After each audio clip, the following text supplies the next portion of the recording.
At my husband's anniversary I got a message, "I am still alive, trust no one." The choir finished. The pastor invited us to bow our heads. I kept mine up, scanning faces. Who knew? Who was acting?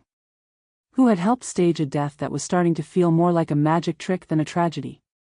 Have you ever had to keep a straight face when your world was crashing down? Hi viewers, kindly tell us where you're watching from and what time it is. Warm welcome to the family, enjoy the story. If you've ever wondered how far someone would go to fake their own death, this story will shake you to your core. What would you do if your dead husband texted you during his memorial service? Have you ever had to keep a straight face when your world was crashing down around you? Picture sitting in church, surrounded by people offering condolences, while your phone lights up with 4 words that make 20 years collapse: "I am still alive."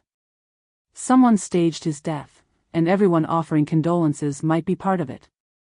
Trust no one. But what if that includes me? Follow along as we dig into a mystery that's been buried deeper than any grave. The hymn stopped when my phone lit up.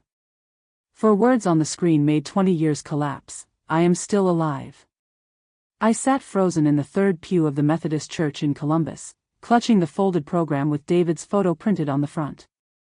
The choir had just begun "Amazing Grace" when the buzz came through my purse. Every eye in that sanctuary was on me, the grieving widow trying to hold herself together on the 1-year anniversary of losing everything. What would you do if your dead husband texted you during his memorial service? My fingers trembled as I stared at the screen. The number was his. I had memorized it like the lines of my own hand. It was supposed to be disconnected. Cancelled. Dead, just like him. Have you ever had to keep a straight face when your world was crashing down? I counted the clicks of pens, the rustle of tissues, the distance to the door. Mrs. Henderson from next door patted my shoulder. The pastor's wife handed me a fresh tissue. David's sister squeezed my hand from the seat beside me. Trust no one. The message came from a number that shouldn't exist. But there it was, glowing against the dark screen like a lighthouse in a storm I thought had already passed. Someone staged his death, and everyone offering condolences might be part of it. I didn't stand. I didn't speak. I watched the congregation sing about grace while my marriage, my grief, my entire understanding of the past year cracked like ice under spring sun.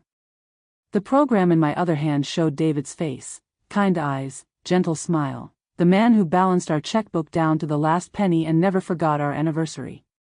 If someone you trusted completely betrayed you, would you see the signs? Subscribe, you might miss the next red flag. The service continued around me like a movie I was no longer part of. Prayers were offered. Stories were shared. People talked about David's dedication to his logistics work, his trips to West Virginia, his commitment to providing for his family. Normal words that used to mean something before 4 words on a phone screen changed everything. I am still alive. But what if that includes me? What if the woman sitting in this pew, accepting sympathy and casseroles, was part of whatever game was being played? The choir finished. The pastor invited us to bow our heads. I kept mine up, scanning faces. Who knew? Who was acting? Who had helped stage a death that was starting to feel more like a magic trick than a tragedy? Trust no one. The words echoed in my head as handshakes and hugs surrounded me. The number was his, supposedly disconnected months ago. As people filed out, promising to check on me and bring more food, I stayed seated. The church emptied. The silence settled. My phone stayed dark. But those 4 words had already lit a fuse I couldn't put out. Comment, trust no one, if you'd have stayed silent and started investigating. The condolence casserole sat untouched on my counter.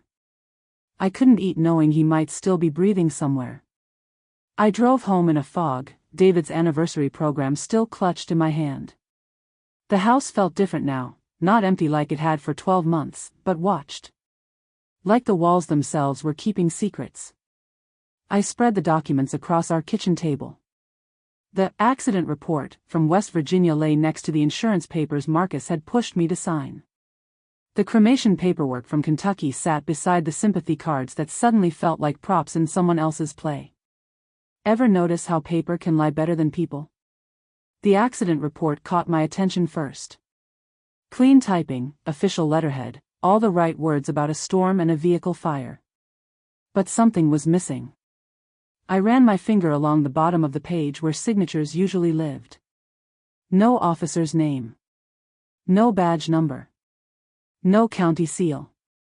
For a man who taught me to read every contract twice, David would have spotted this in seconds. Maybe that was the point. The cremation paperwork looked official enough, until I checked the dates. David supposedly died on a Tuesday. The cremation was scheduled for Friday. But the date stamp showed Thursday, and the county seal that should have validated the whole process was nowhere to be found. I pulled out my laptop and started typing. West Virginia Department of Motor Vehicles. Accident reports. Public records. The kind of research David had taught me when he was working through law school part-time, back when we thought knowledge could protect us from anything. The search results loaded. I typed in the date, the location, the supposed details of David's final moments. No records found. I tried different spellings of the road name. Different date ranges. Different county databases. No records found. My hands started shaking. Not the grief shaking I'd grown used to. This was different. This was anger starting to burn through shock. I walked to David's home office and pulled out his old textbooks. Corporate law. Contract disputes. Government regulations. Books that had helped him spot problems in logistics contracts, find the loopholes that saved his company money. Books that might help his wife spot the lies they'd used to bury him. The insurance folder Marcus had pressed into my hands felt heavier now. Clean slate, he'd called it. Like someone needed evidence wiped. No crash. No storm according to the weather records I just pulled up.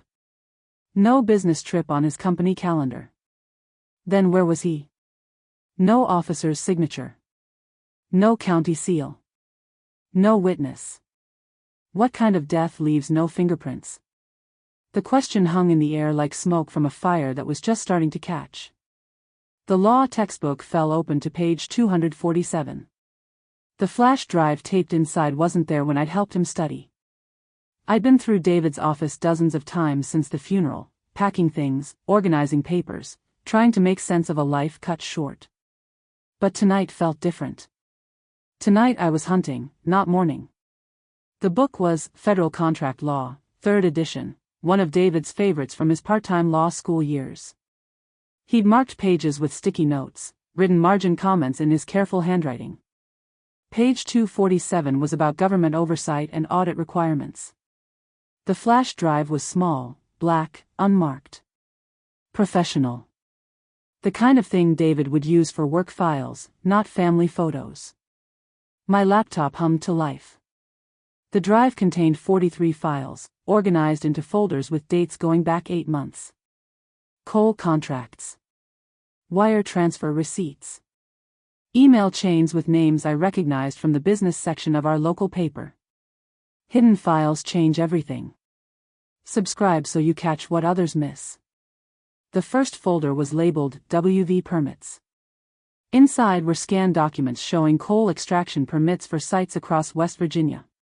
But these weren't David's logistics contracts. These were environmental clearances, federal approvals, the kind of paperwork that controlled millions of dollars in mining rights.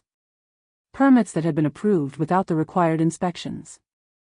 Permits signed by officials who weren't supposed to have that authority. Permits backdated to avoid environmental reviews that would have shut down entire operations. The second folder hit harder: money trail. Bank routing numbers. Account transfers. Shell company registrations. Money moving from coal companies through David's logistics firm and into accounts controlled by people whose names I'd seen on campaign signs around town. David's signature was on transfer authorizations. But the handwriting looked wrong. Too neat. Too careful. Like someone had practiced copying it. The third folder made my chest tight: insurance setup. Email chains between Marcus and someone at the insurance company, discussing policy details and beneficiary changes. Emails dated 2 weeks before David's supposed death. Before he'd ever left for West Virginia. Before the storm that never happened. Before the crash that left no official record. The last folder was the smallest but hit like a punch: protection. 3 files. A draft email to the FBI about federal crimes.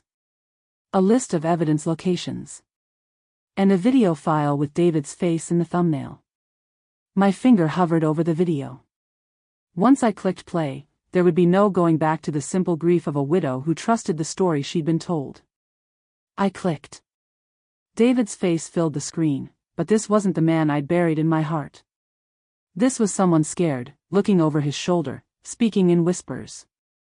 If you're watching this, they probably told you I was dead. Wire transfers. Coal contracts. Initials of men who run this town. The video kept playing, but my mind was stuck on one detail. The timestamp in the corner showed a date 3 days after his supposed death. 3 days after I'd identified his body at the morgue. 3 days after I'd signed cremation papers. David had been alive, hiding, recording messages while I was planning his funeral.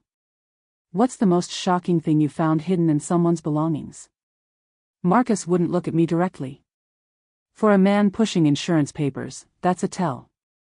We met at the diner on 5th Street, the same place where David and I used to grab Sunday breakfast after church. Marcus had called that morning, saying there were final details to handle about David's life insurance policy.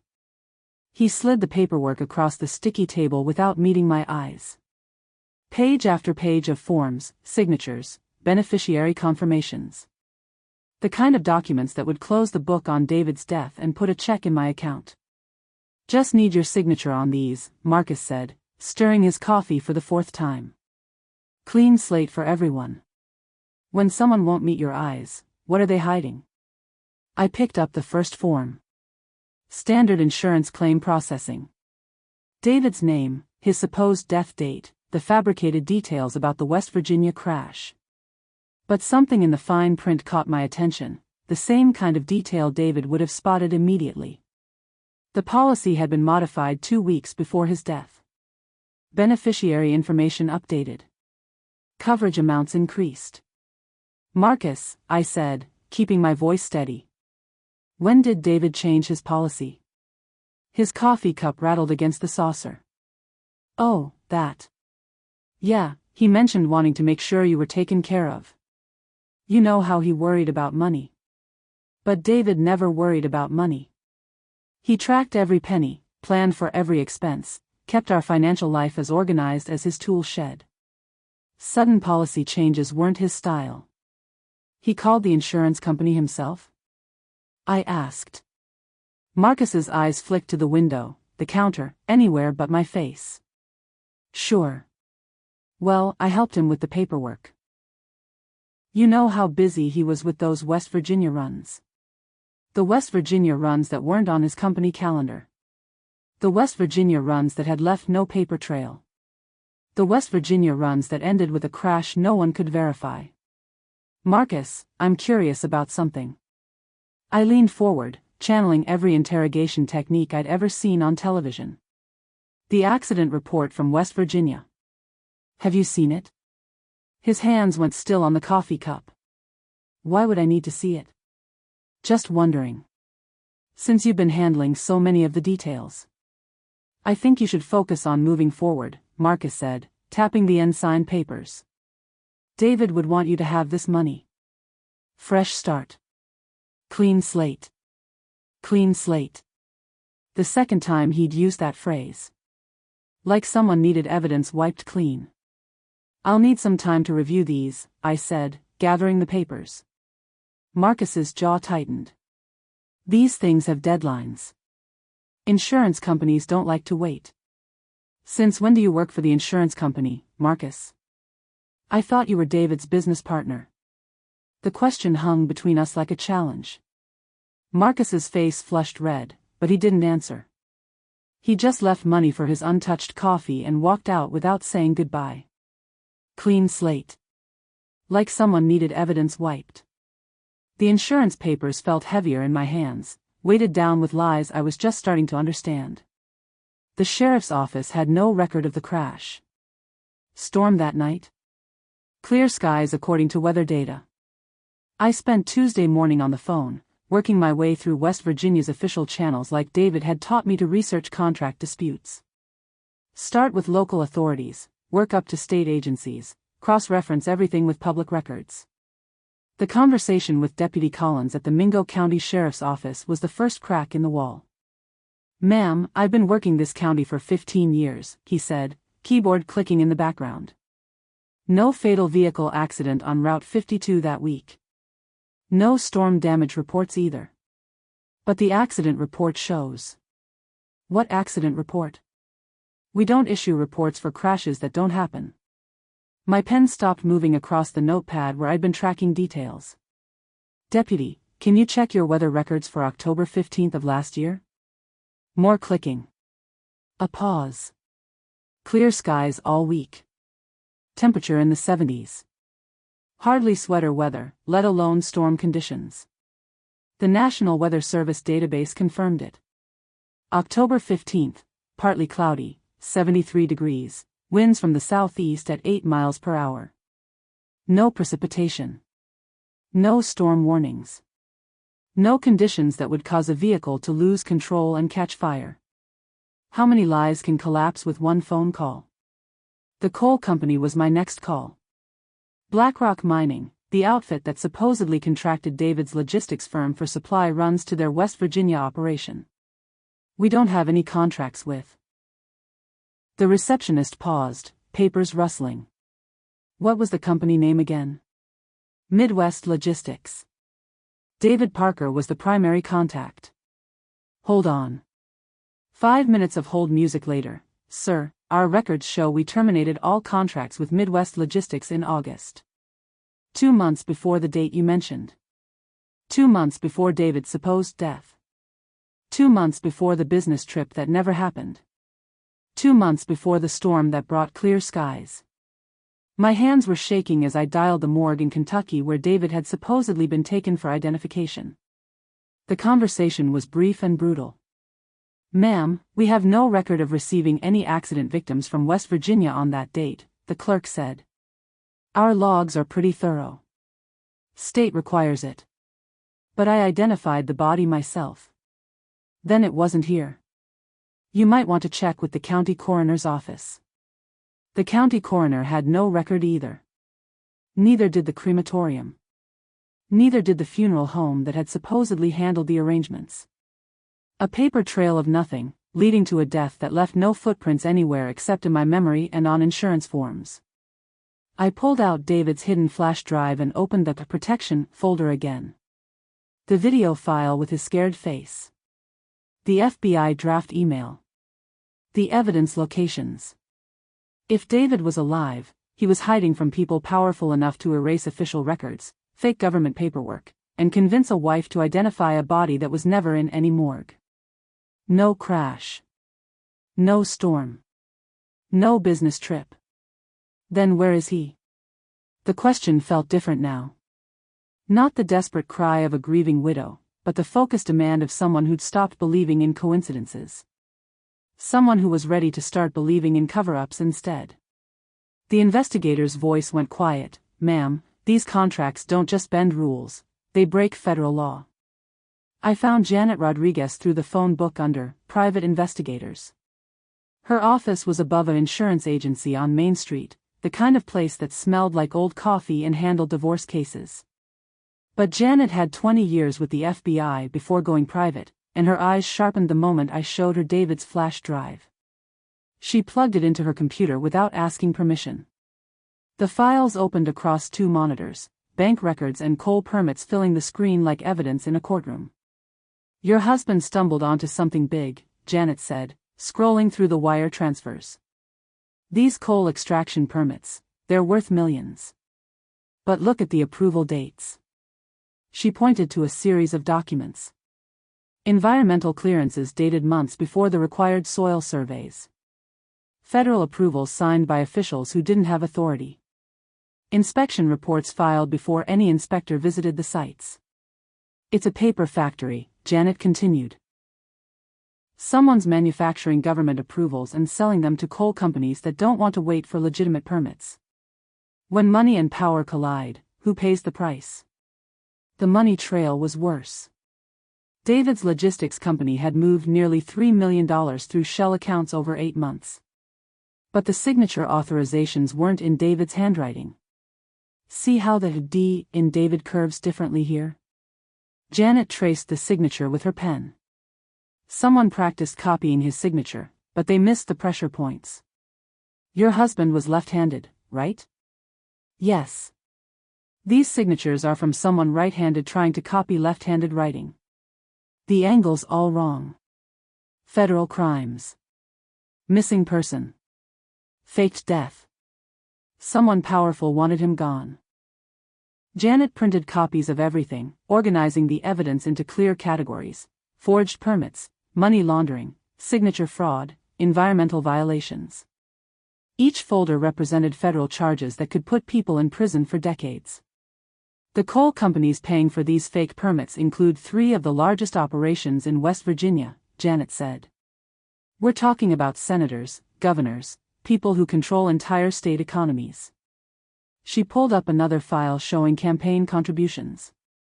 The same names from the coal permits had donated hundreds of thousands of dollars to political campaigns across Ohio, West Virginia, and Kentucky. Money that had bought silence, influence, and protection. Your husband was the perfect fall guy, Janet explained. His logistics company was small enough to control but legitimate enough to move money without raising flags. Until he figured out what was happening. The FBI draft email on David's drive made more sense now. He'd been preparing to turn over evidence of a multi-state corruption network that reached from coal mines to state houses. These people killed him to protect this, I said, but Janet shook her head. They needed him alive to keep signing authorizations. But when he threatened to expose them, they had to make him disappear without raising questions about the money flow. She leaned back in her chair, studying the evidence spread across her desk. Faking his death was perfect. Grieving widow, insurance money, case closed.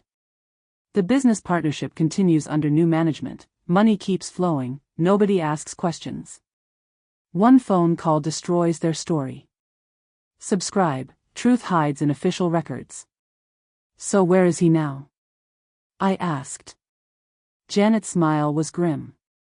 That's what we're going to find out. But first, we need to file a federal preservation order to protect this evidence. She started typing on a legal form. Once this hits federal court, they can't destroy documents or move money without criminal charges.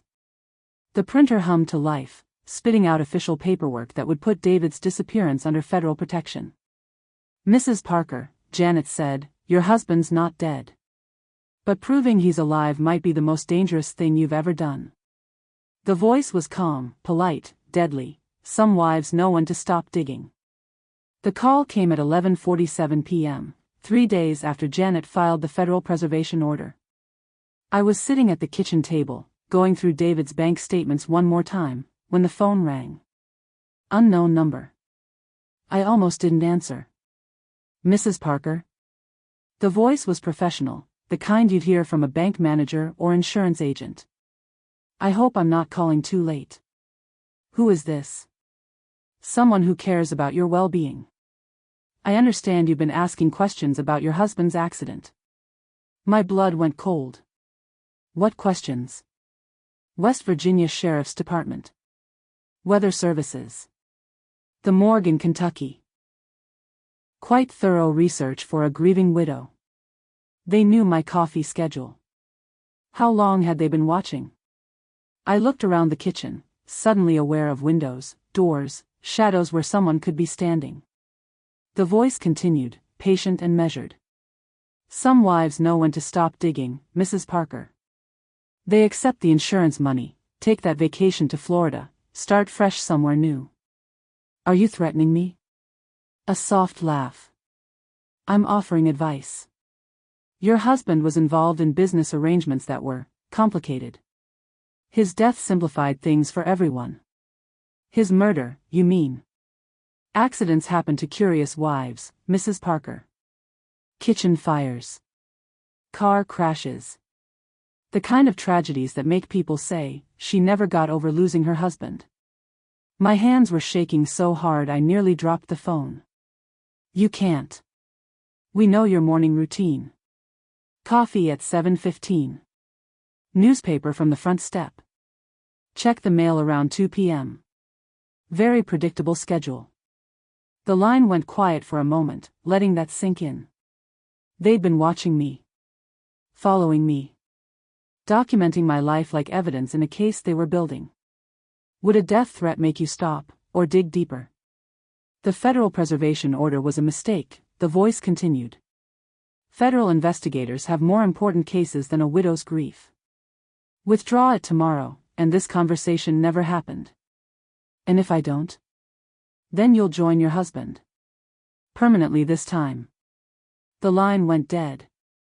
I sat in the dark kitchen, phone in my lap, heart hammering against my ribs. Every sound in the house felt amplified, the refrigerator humming, the furnace clicking on, the old floorboards settling. I walked to the front window and peered through the curtains. A sedan was parked across the street, engine running, headlights off. Someone was sitting in the driver's seat, watching my house. They knew my coffee schedule. How long had they been watching? I backed away from the window, grabbed my cell phone, and called Janet Rodriguez. They just threatened to kill me, I whispered when she answered. Good, Janet said, her voice sharp with satisfaction. That means we're getting close to something they can't afford to lose. Good. They're watching my house. Then we better move fast. Pack a bag, Mrs. Parker. You're not sleeping at home tonight. As I threw clothes into a suitcase, one thought kept echoing in my mind. If they were willing to kill me to protect their secret, what had they already done to David? 3:17 a.m. Another text, Storage Unit 247. Bring no one. Come alone. I was staying at Janet's safe house, a bland apartment above a dry cleaner that smelled like starch and secrets. She'd insisted I couldn't go home after the threatening call, and the sedan across the street proved her right. The phone lit up the dark room like a signal flare. Same number. David's number. The one that shouldn't exist. Janet was asleep on the couch, her service weapon on the coffee table beside a stack of case files. I could wake her, show her the message, follow protocol. But something in those 4 words felt personal, urgent, like David was reaching through whatever wall separated us. Trust the message or trust your instincts, what would you choose? I dressed quietly, grabbed the keys to Janet's backup car, and slipped out through the back exit. The storage facility was 15 minutes across town, past the closed restaurants and empty parking lots that made 3 a.m. feel like the end of the world. Public storage on Industrial Boulevard. 24-hour access, security cameras, the kind of place people kept Christmas decorations and old furniture they couldn't bear to throw away. Unit 247 was in the back row, away from the main road. My hands shook as I punched in the access code that had come with the text message. The metal door rolled up with a grinding sound that seemed loud enough to wake the whole city. The unit smelled like motor oil and fear. He wasn't there, but his voice was. A small television sat on a folding table, power cord snaked to an outlet near the floor. Next to it was an envelope with my name written in David's careful handwriting. The handwriting I'd seen on birthday cards and grocery lists for 20 years. Inside the envelope was a remote control and a note, press play. Watch alone. Trust no one, including the FBI. Trap or rescue? Subscribe, you'll want to see this choice. I pressed play. David's face filled the screen, but this wasn't the man from family photos. This was someone haunted, looking over his shoulder, speaking in whispers against a backdrop I didn't recognize.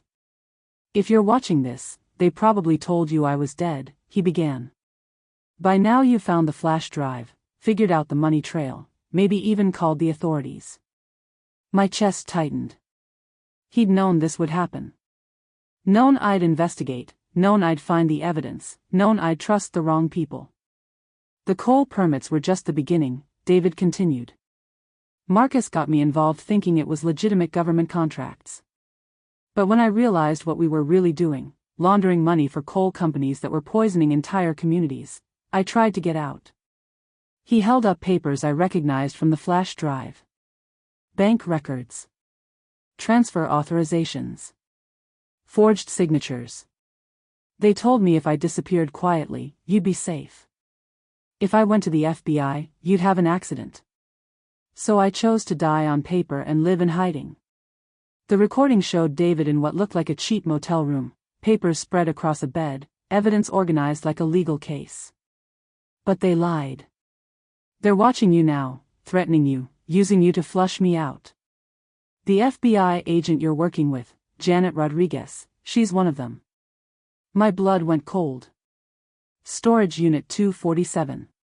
Either my husband's alive, or someone's using his phone to kill me. The video continued, but my mind was stuck on Janet. The woman who'd analyzed the evidence, filed the federal preservation order, moved me to a safe house. The woman whose couch I just snuck away from. The preservation order was a trap, David's voice continued from the screen.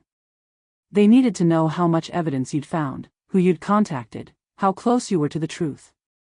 I thought about Janet's questions, her thorough examination of the flash drive, her insistence that I couldn't go home. Had she been protecting me or positioning me? There's more evidence hidden in this unit, David said, gesturing behind him. But first, you need to get away from anyone connected to law enforcement. They have people everywhere. The recording ended with coordinates and a time, Grandview Park. Tomorrow at noon. Come alone, or don't come at all. I sat in the dark storage unit, surrounded by boxes that might contain the truth about my husband's fake death and my real danger. David was alive. But if Janet Rodriguez was working for the people who'd threatened to kill me, then I was trapped between enemies who both claimed to be helping. The remote felt heavy in my hands as I rewound the video to watch David's face again, searching for lies or fear or the kind of truth that only 20 years of marriage can recognize. Outside, a car door slammed. Footsteps approached on the gravel path between storage units. I turned off the television, pocketed the remote, and listened as someone tried the handle of Unit 247. The storage unit smelled like motor oil and fear. He wasn't there, but his voice was. The footsteps outside stopped at my door. A flashlight beam cut through the gap under the metal roll-up, sweeping left and right like a search pattern. I crouched behind the boxes David had left, holding my breath as someone tested the lock mechanism. The beam moved on, footsteps fading toward the main building. Whoever was hunting me hadn't found the right unit yet. I turned the television back on, volume barely audible, and watched the rest of David's message. The coal company permits were covering up something worse, David whispered from the screen. Toxic waste dumping. Mercury, lead, chemicals that cause birth defects and cancer. They weren't just mining coal, they were poisoning groundwater across 3 states. He held up photographs that made my stomach turn. Dead fish floating in streams. Children's medical records showing unusual cancer rates. Environmental test results that had been falsified to hide contamination levels. 60,000 people drink water from wells contaminated by sites these fake permits approved, David continued. Children are dying, and their parents don't even know why. 60,000 people. Not just money laundering or government corruption. Mass poisoning covered up by paperwork that David's signature had helped legitimize. He's alive but can't come home. What would you sacrifice for someone's safety? I tried to go to the EPA, but they have people there too, David said. I tried the FBI, but Rodriguez contacted Marcus before she contacted me. That's when I knew the fix went all the way to federal law enforcement. The betrayal hit like physical pain. Janet Rodriguez, the woman I'd trusted with my life, had been feeding information to the people who wanted David dead. This storage unit contains everything, David continued, gesturing to boxes around him. Original environmental reports before they were falsified. Audio recordings of coal executives laughing about acceptable cancer rates.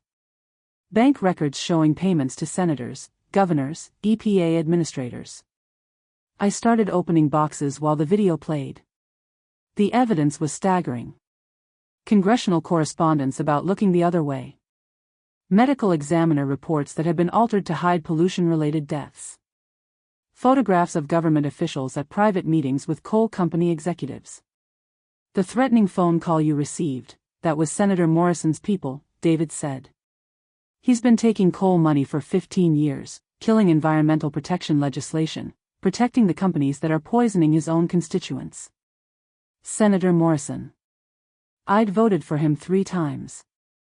Seen him at church functions, community events, ribbon-cutting ceremonies. A man who talked about family values while covering up the systematic poisoning of families across his state. They offered me 2 choices, David continued. Disappear quietly and let the poisoning continue, or die publicly and become a cautionary tale for anyone else who found evidence. The recording showed David's hands shaking as he held up a photograph of our house. Our car. Me walking to the mailbox. So I chose a 3rd option. Fake my death, gather more evidence, and find a way to expose them without getting you killed. Federal witness protection changes everything. Subscribe to see how deep this goes. The coordinates I gave you lead to Agent Sarah Chen with the EPA's Criminal Investigation Division. She's clean. I've been working with her for months to build a federal case that can't be buried or bought. A new name. A federal agent I'd never heard of. Someone David trusted enough to risk both our lives. But first, you need to get away from Rodriguez. She's been tracking your investigation, reporting back to Marcus and the coal companies. The safe house is a trap. My phone buzzed. A text from Janet, where are you? Your safety depends on staying in contact. David's warning echoed in my head as I read the message. How had Janet known I was gone? The apartment was dark when I left. Unless she'd been watching, waiting for me to make exactly this move. Grandview Park, noon tomorrow, David's recorded voice continued. Agent Chen will have federal marshals for protection. But if Rodriguez or anyone connected to local law enforcement shows up, run. They'll kill us both to protect the secret. The video ended with David looking directly into the camera, 20 years of marriage speaking across the months of separation. I love you. I never stopped loving you. And I'm sorry I had to die to keep you alive. Outside, car engines started. Multiple vehicles, moving in coordination like a search pattern. I gathered the most crucial evidence files, stuffed them into a backpack David had left behind, and prepared to run from the people I'd thought were helping me. The hunt had found my trail. Now I had to stay alive long enough to meet the one federal agent my husband believed we could trust. Agent Rodriguez knew my husband's real name, and the fake one he'd been using for months. I made it back to Janet's apartment at 5:30 a.m., slipping through the back entrance like a burglar in my own borrowed life. The evidence from David's storage unit filled the backpack I'd hidden under Janet's spare bed. Janet was awake, coffee brewing, service weapon holstered under her jacket. She looked up when I entered, eyes sharp with suspicion. Where have you been? Couldn't sleep. Went for a drive. Her smile didn't reach her eyes. In my car? Without telling me? The question hung between us like a test.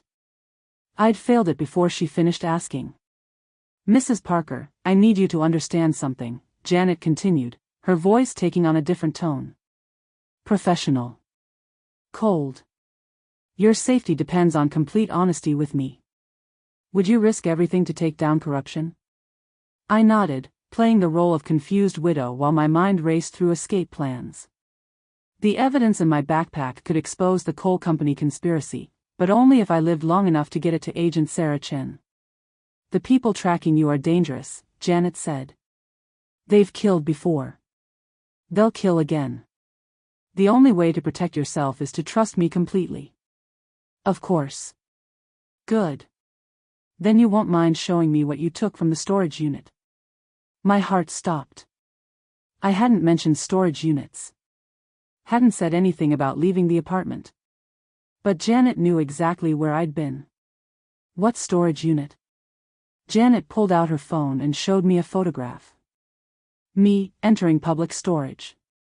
Me, opening Unit 247. Me, loading boxes into her backup car. "We've been tracking your husband's communications for months," Janet said. "Every text message, every hidden location, every piece of evidence he thought he was hiding from us." The betrayal crashed over me like cold water. Janet Rodriguez wasn't just corrupt, she was the trap David had warned me about. "You're working for them." "I'm working for justice, Mrs. Parker. Your husband was laundering money for domestic terrorists who want to destroy America's energy independence." The lie was smooth, practiced, the kind of spin that made villains sound like patriots. But I'd seen the real evidence. Dead children, poisoned water, cancer clusters covered up by the people Janet was protecting. Domestic terrorists?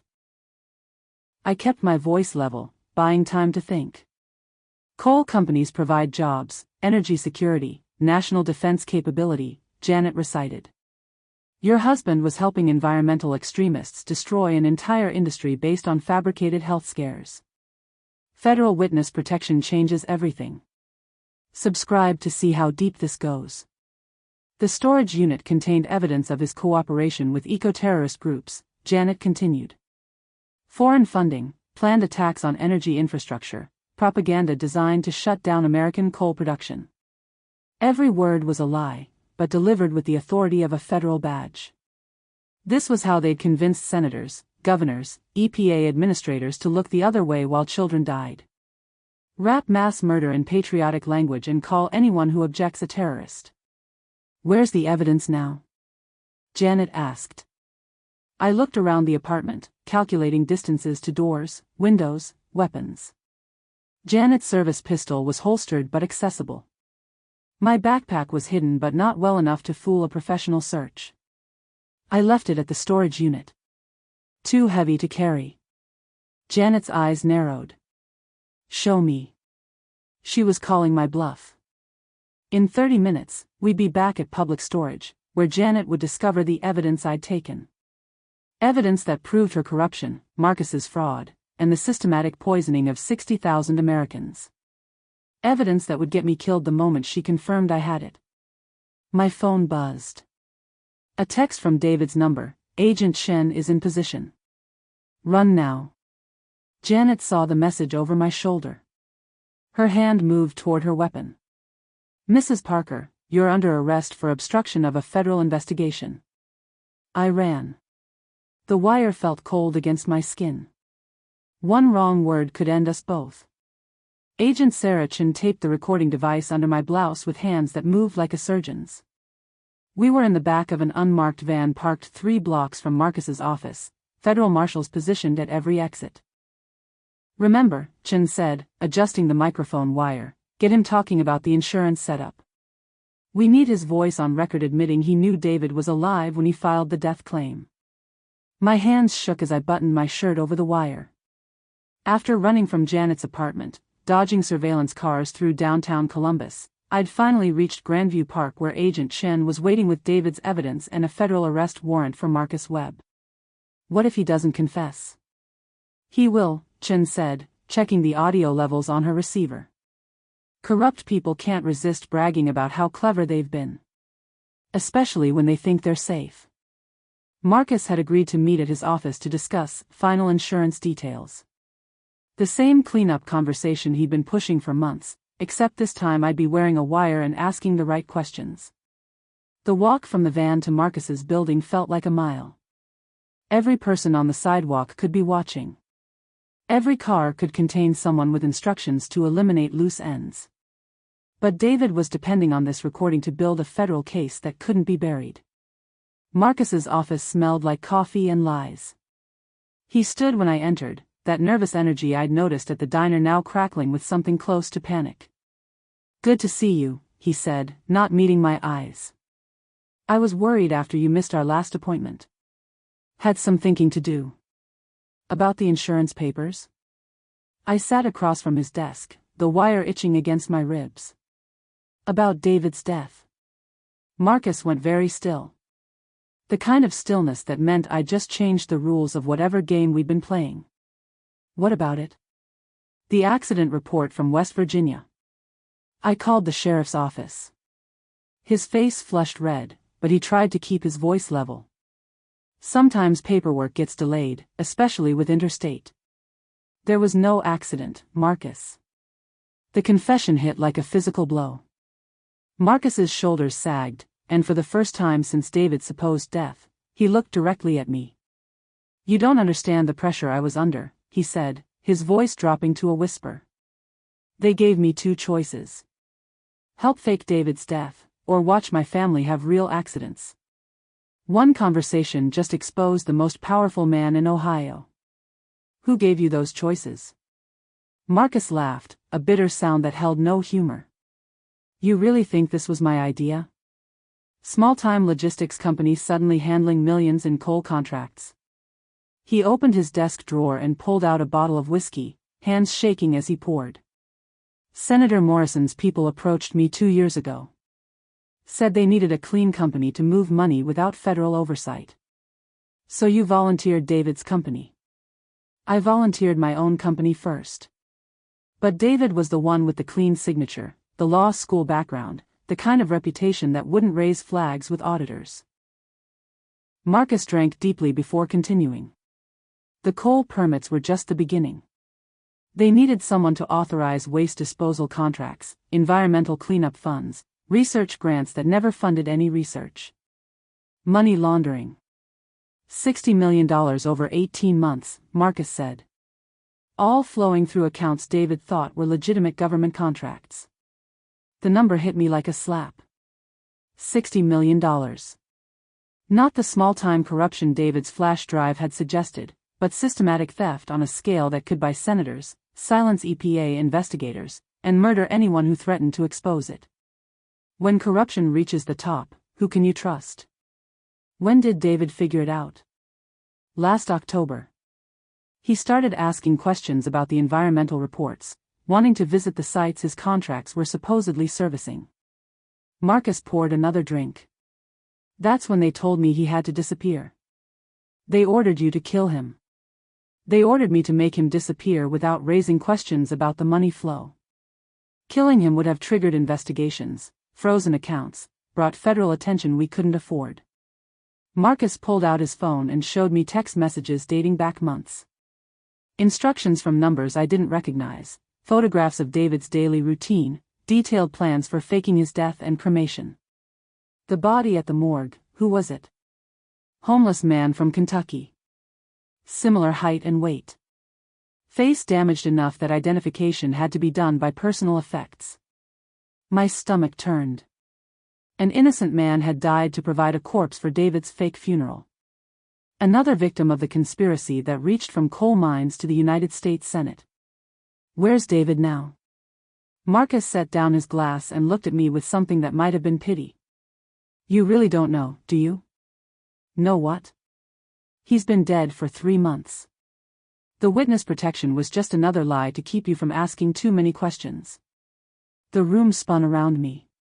The wire under my shirt felt like it was burning through my skin. The storage unit messages, the video recordings. All staged. We needed to know how much you'd figured out, who you'd contacted, how close you were to evidence that could hurt us. The recording ended, they think I'm dead. Keep it that way until the FBI moves. But according to Marcus, there was no FBI investigation. No witness protection. No federal marshals coming to arrest the coal company executives.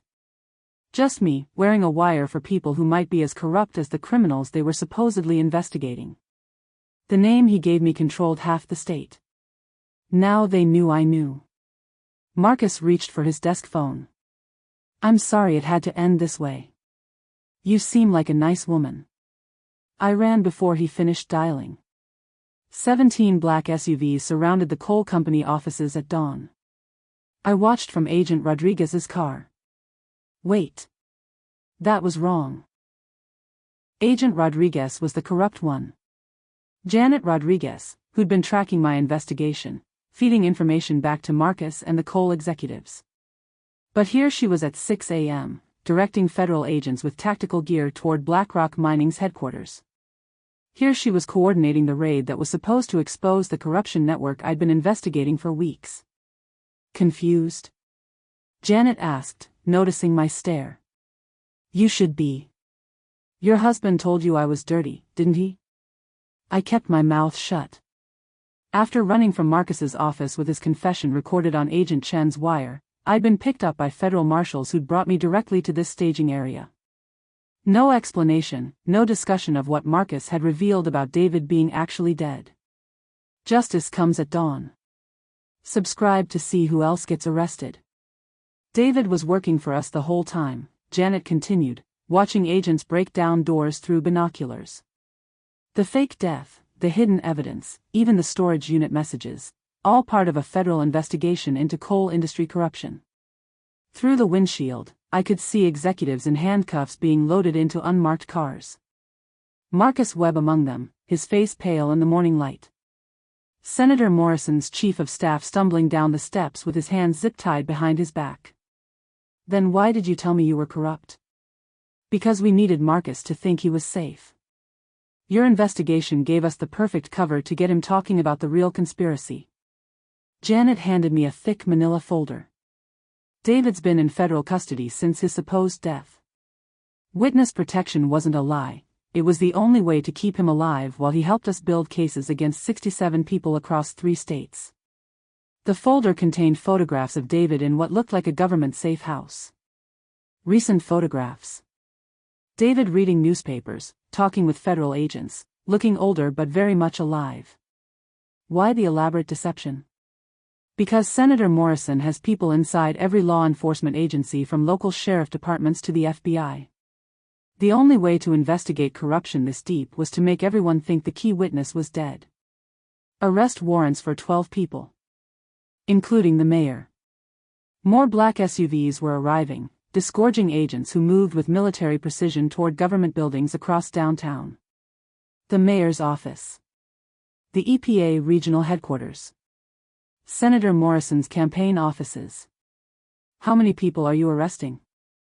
112, across 6 states, Janet said.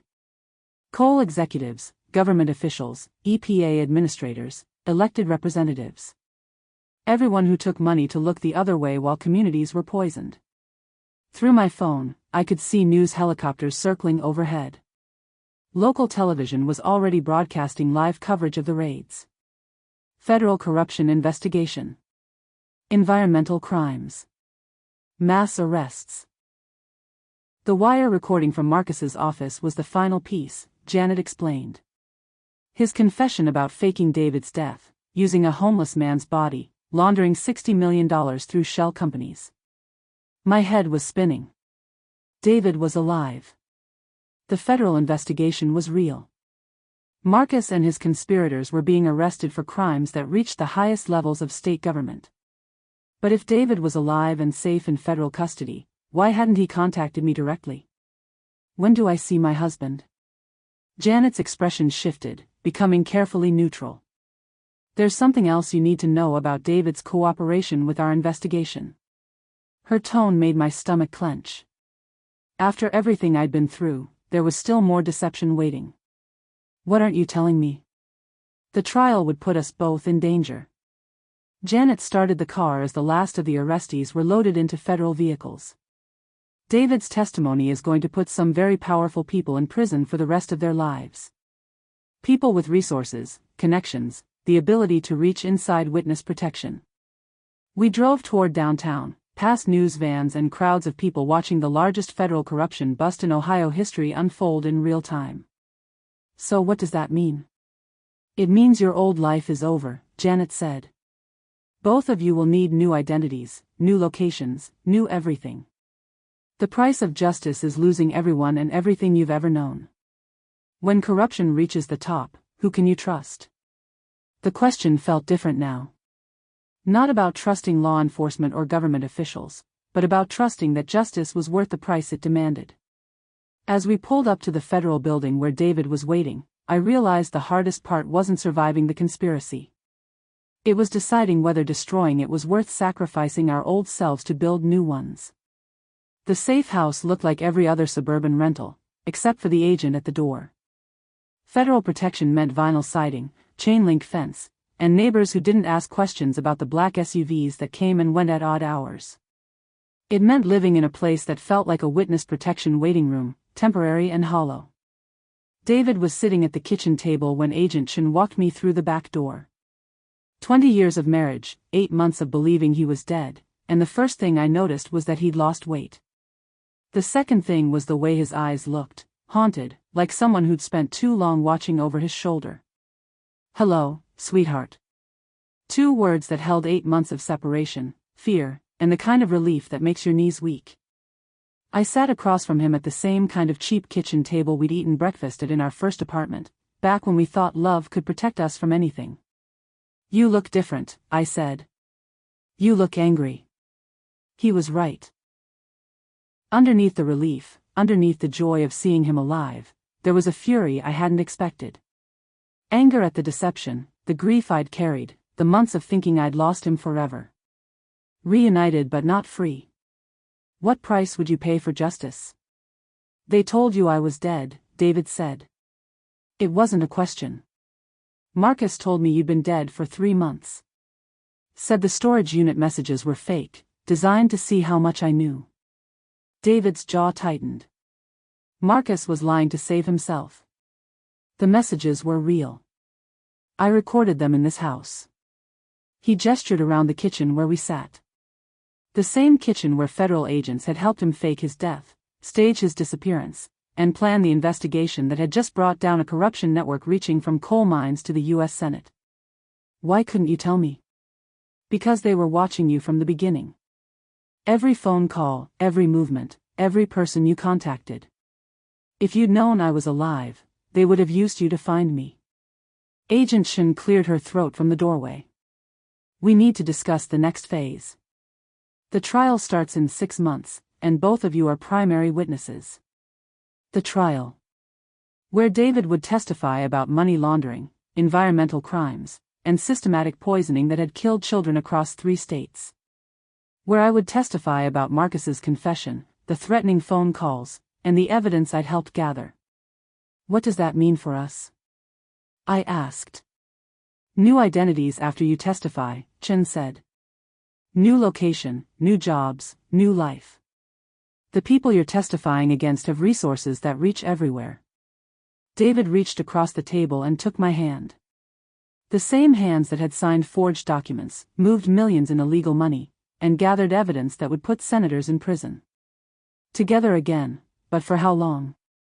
The trial would put us both in danger. "We can refuse," I said. "Disappear into witness protection without testifying." Chen shook her head. "Without your testimony, half these cases collapse. Senator Morrison walks free. The coal companies keep poisoning communities. Everything you've risked becomes meaningless." I looked at David across the cheap table in the safe house that had become our temporary home. 20 years of marriage had taught us to face problems together. But this choice was bigger than our marriage, bigger than our safety. 60,000 people are drinking contaminated water because of what I helped cover up, David said. Children are dying from cancers that could have been prevented. His voice broke on the word children. Whatever guilt he'd been carrying through 8 months in witness protection was written across his face. If we testify, we save lives but lose everything we've built together. If we don't testify, we keep our old life but children keep dying. The choice sat between us like a third person at the table. Justice or safety? Moral courage or personal survival? What would you choose? I asked. David squeezed my hand. I'd choose whatever keeps us together. But I don't know if I can live with staying silent. Through the kitchen window, I could see Agent Chen talking on her phone in the backyard.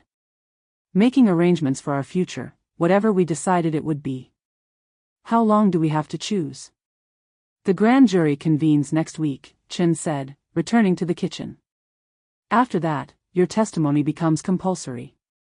1 week to decide whether to sacrifice our old life to save strangers' children. 1 week to choose between the marriage we'd built and the justice David's evidence could deliver. Reunited but not free. What price would you pay for justice?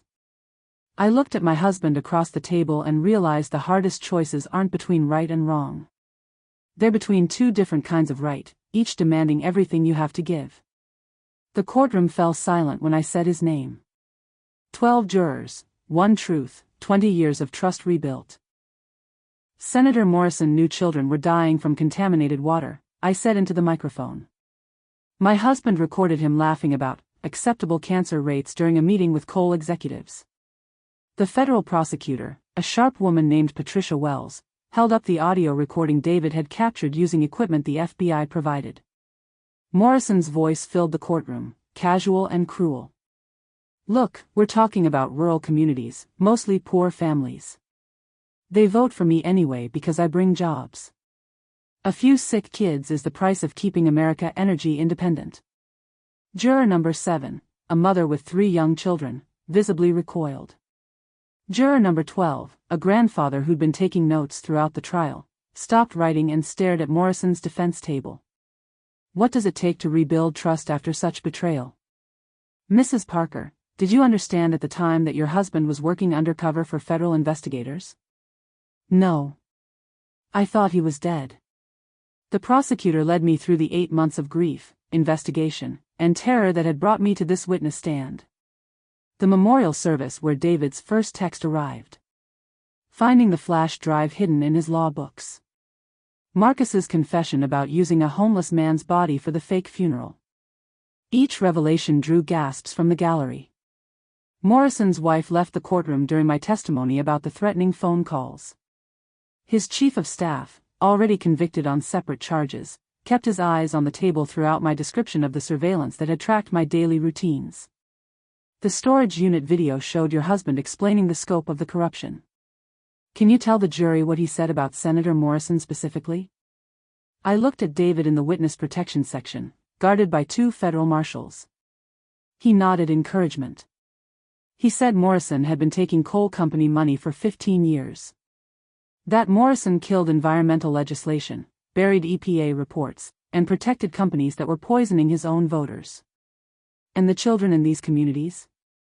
David said 60,000 people were drinking contaminated water. That children were dying from cancers caused by toxic waste the fake permits allowed companies to dump. Her courage brought down an empire. Subscribe for more stories of truth winning. Morrison's attorney objected, called for a mistrial, demanded the audio evidence be excluded. But the judge had already ruled the recordings admissible. The conspiracy was too well documented, the evidence too overwhelming for legal technicalities to save anyone. David's testimony came next.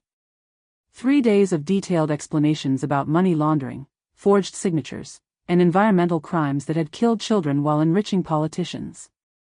His voice never wavered, even when Morrison's defense attorney accused him of fabricating evidence to save himself from prosecution. Mr.